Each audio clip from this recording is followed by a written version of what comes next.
Bonjour. Quand est-ce que tu as commencé à écrire des livres? Alors, j'ai commencé à écrire en 2019, au mois de novembre. Quels sont tes univers? J'ai de la fantasy, donc de l'heroic fantasy et de la science-fiction. Peux-tu nous parler de tes livres? La science-fiction, on est dans un univers futuriste avec un moment donné où la Terre est saturée, où la Lune et Mars sont colonisés, les gouvernements sont en difficulté, les compagnies ont pris le pouvoir. Et en fait, il y a un vaisseau spatial qui a été envoyé hors système solaire pour explorer une autre planète. Et ce vaisseau n'est pas rentré dans la fourchette de temps qui lui était impartie. Et du coup, il y a une seconde équipe, une équipe de nettoyeurs qui est envoyée pour enquêter et comprendre ce qui est arrivé au premier équipage. Pour la fantasy, on est sur de l'heroic fantasy, donc on est sur une quête dans laquelle il faut sauver le monde. Et les héros vont être confrontés à des difficultés, à des conflits. Ils vont devoir apprendre à travailler ensemble, à s'associer, à se créer des alliés pour arriver à aboutir à la quête et à anéantir la force de non-vie.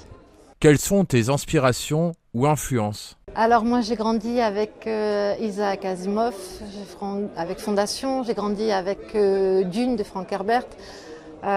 Plus tard, j'ai lu la saga Vorkosigan, j'ai lu Pierre Bordage, Les Guerriers du Silence, ça m'a beaucoup influencé. Et encore plus tard, j'ai lu les 4 arcs Toltec, les 13 mers originelles, et ça aussi, ça a beaucoup influencé mon écriture.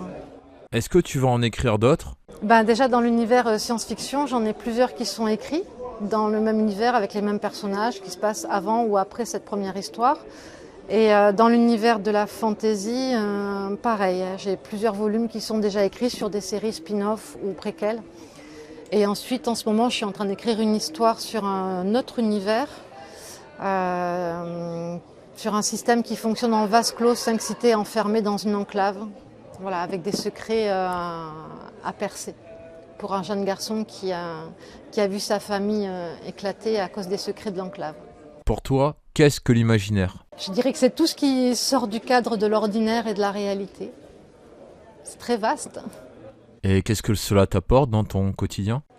Une bouffée d'air frais, de l'oxygène, de l'inspiration, de la créativité, une évasion, et aussi c'est un moyen de traiter des problèmes d'actualité. Quand on change de cadre, quand on change de décor, on peut facilement transposer des situations dans un autre contexte qui pour nous paraissent normales et ordinaires et qui dans un contexte fantasy, on peut les montrer comme étant complètement aberrantes et non, on n'a pas forcément besoin de ça au quotidien pour vivre et pour être heureux.